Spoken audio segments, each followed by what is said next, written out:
Going back to disclosure, obviously written publications, if you write a journal article, anything covered in that journal article once it's published is in the public domain and disclosed.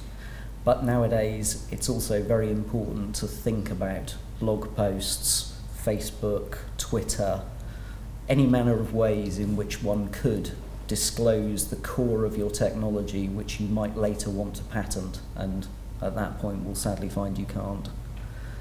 Poster presentations are another one to be aware of. Sometimes poster sessions within your own university might be closed sessions, and if that's the case then it's not so much of a worry.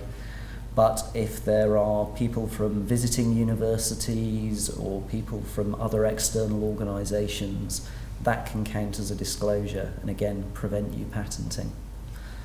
If the stuff in a thesis, early preliminary data that supports a patent position might have come out of a PhD project, and if that's the case and we're interested in patenting it, we would consider putting a bar on the thesis for up to a couple of years, just to give time for the intellectual property to be protected. And that means the thesis doesn't go in the library on the shelves in the public domain.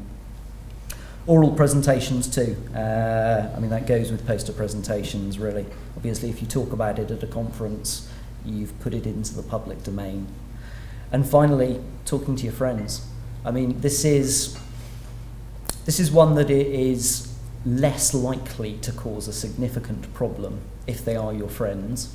However, you could be in Starbucks chatting with your friend about what a cracking idea you've had for a new cancer drug or something, and there's a guy from GlaxoSmithKline standing in the queue behind you.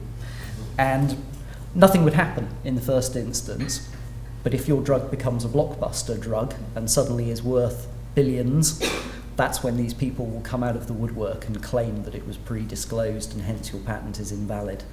It's always the money that brings them out of the woodwork. Some things don't count as disclosure, and this is a really important bit to take home, because what I don't want you to think is that you can't even talk to anybody at your own university about these things.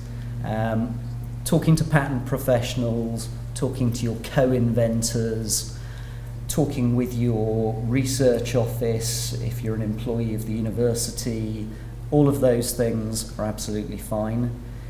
If you want to talk to somebody outside of your circle, it's important that you think about a confidentiality agreement. And as long as a confidentiality agreement was executed first, you can talk freely and it won't count as a public domain disclosure. You still retain your patent rights. But essentially, yes, your own disclosures can completely kibosh you at the start if you're not careful.